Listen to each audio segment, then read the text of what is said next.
Em nome do Pai, do Filho e do Espírito Santo. Amém.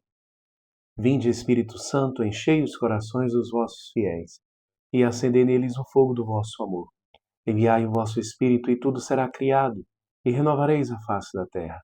Oremos. Ó Deus, que instruístes os corações dos vossos fiéis, com a luz do Espírito Santo, fazei que apreciemos retamente todas as coisas, segundo o mesmo Espírito, e gozemos sempre da sua consolação. Por Cristo nosso Senhor. Amém. Maria, sede da sabedoria, rogai por nós. São José, rogai por nós. Em nome do Pai, do Filho e do Espírito Santo. Amém. Meu querido irmão, minha querida irmã, seja muito bem-vindo ao nosso canal. Nós estamos percorrendo o nosso itinerário de reflexão sobre o belíssimo livro dos Provérbios, pelo qual Deus tem nos falado. E neste livro nos encontramos no prólogo que corresponde aos 9 primeiros capítulos. E dentro do prólogo, nós estamos na seção que pode ser intitulada de O Valor da Sabedoria. Hoje nós vamos meditar Provérbios, capítulo 3, versículo 22, que fala assim para nós: E serão vida para a tua alma e graça para o teu pescoço. O que serão vida para a alma do fiel, para a alma daquele que dá ouvidos à voz do sábio, a alma daquele que dá ouvidos à voz de Deus, ao filho que dá ouvidos à voz do Pai. Certamente, o que dá vida é exatamente aquilo que nós ouvimos no versículo anterior ontem. Trata-se da prudência e da reflexão. A prudência e a reflexão serão vida para a alma do filho que docilmente dá ouvidos ao ensinamento do pai. Do filho que, e aqui eu estou chamando a atenção principalmente, aquele que, pelo batismo, é filho de Deus.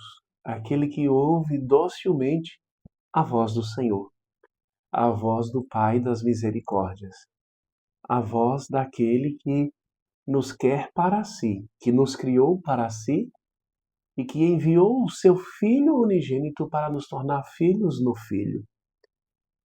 A voz daquele que nos salvou e nos quer na comunhão eterna com Ele. Pois bem, a prudência e a reflexão serão para a alma desses vida. Vida verdadeira. Vida que nasce do coração de Deus. É esta vida que Deus espera de nós.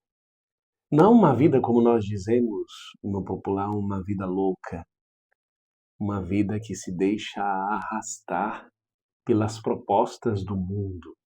Mas uma vida verdadeira, uma vida que encontra na santidade o seu gozo, a sua deleição. Aquele que se deleita em agradar a Deus. A vida que não tem fim. A vida da esperança que não decepciona, mas da esperança que nos abre para o coração do Pai. A esperança que vai além desta vida, que nos leva à vida eterna.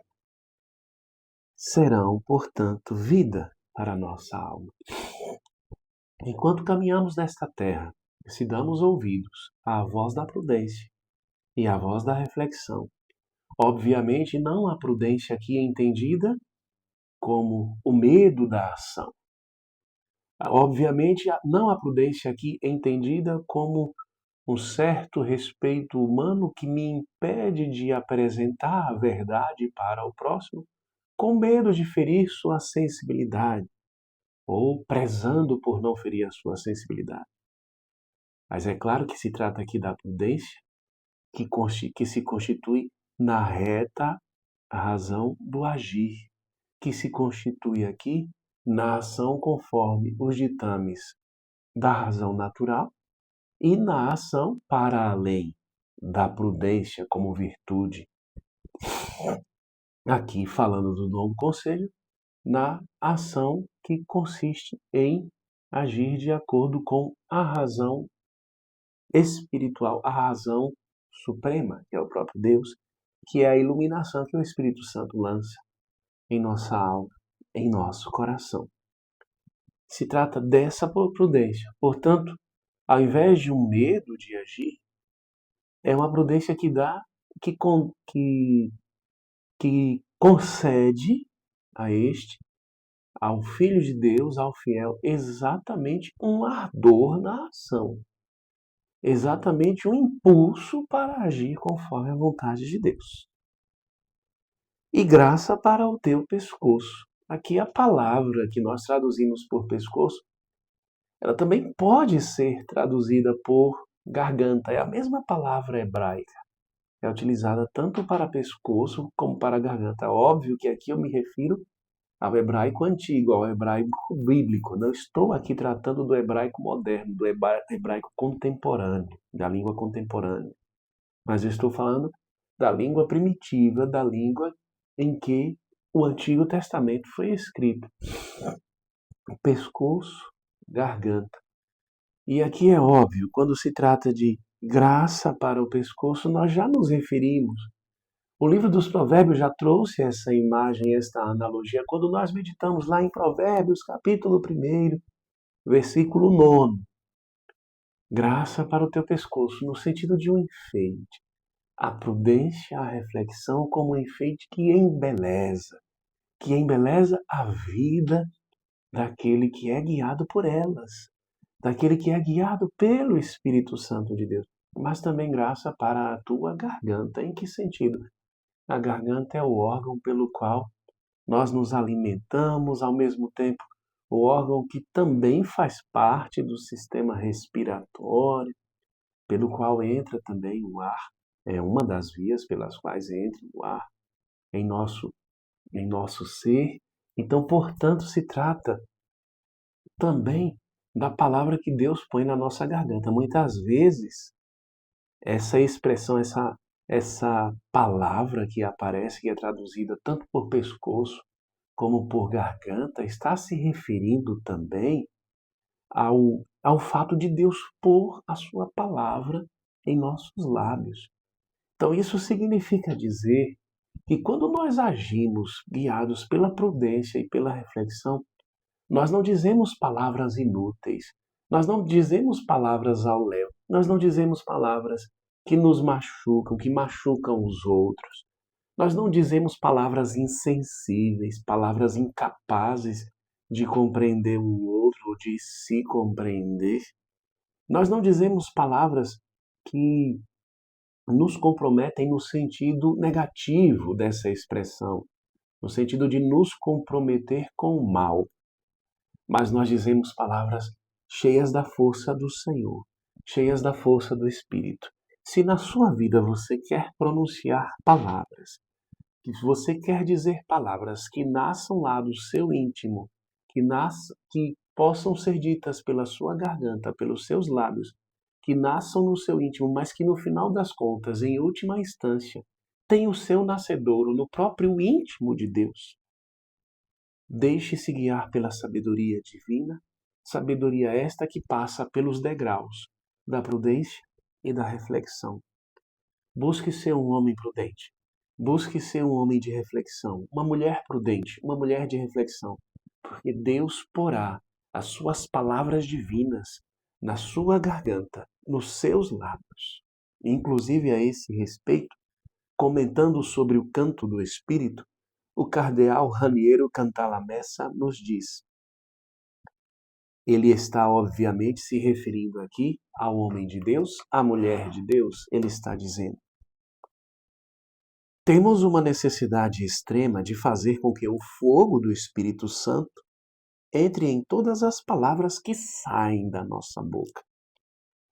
De contrário, não passarão de palavras, porventura cheias de sentido, só que esvaziadas de poder. Palavras que até iluminam, mas não movem. Palavras inúteis. Então nós temos a necessidade de sermos homens e mulheres cujas palavras são graça, como diz aqui esse versículo. E graça para o teu pescoço, graça para a tua garganta. Além de a prudência e a reflexão embelezarem a vida do homem de Deus, da mulher de Deus, são também graça no sentido de que são palavras que transmitem o Espírito Santo. Assim como o Evangelho de Lucas nos fala que quando Maria foi visitar Isabel, lembremos-nos aqui, Lucas capítulo 1, que fala da visita de Nossa Senhora a Santa Isabel, Lucas fala o seguinte, naqueles dias, Lucas capítulo 1, os versículos de 39 a 42, naqueles dias Maria se levantou e foi às pressas às montanhas, a uma cidade de Judá. Entrou em casa de Zacarias e saudou Isabel. Ora, apenas Isabel ouviu a saudação de Maria, a palavra que Maria dirigiu a Isabel. A criança estremeceu no seu seio e Isabel ficou cheia do Espírito Santo. Por que que a saudação de Maria faz com que Isabel fique cheia do Espírito Santo? Porque Maria é cheia de Deus, é toda plena da graça. Porque Maria traz consigo aquele que batiza no Espírito Santo, ou seja, o próprio Jesus. Porque Maria, ela também é cheia do Espírito Santo, como o próprio anjo disse para ela: descerá sobre ti o Espírito Santo e o poder do Altíssimo te cobrirá com a sua sombra. Portanto, Deus também quer que nós sejamos homens e mulheres que, consolados pelo Espírito Santo, homens e mulheres que, restaurados, fortalecidos pelo Espírito Santo, sejam também homens e mulheres que possuam palavras capazes de mover os irmãos, capazes de fortalecer os irmãos, palavras que consolam, palavras que transformam, não palavras vazias, não palavras inúteis, palavras de sabedoria, palavras de prudência, palavras de reflexão. E para isso, nós precisamos nos deixar ser preenchidos do Espírito que foi derramado sobre nós no dia do nosso batismo. Pedir ao Senhor que renove em nós esta força, que renove em nós a ação do Espírito Santo de Deus, que nós sejamos restaurados pelo Espírito Santo de Deus, para que sejamos homens e mulheres de sabedoria divina. Louvado seja nosso Senhor Jesus Cristo, para sempre seja louvado. Fique na paz do Senhor.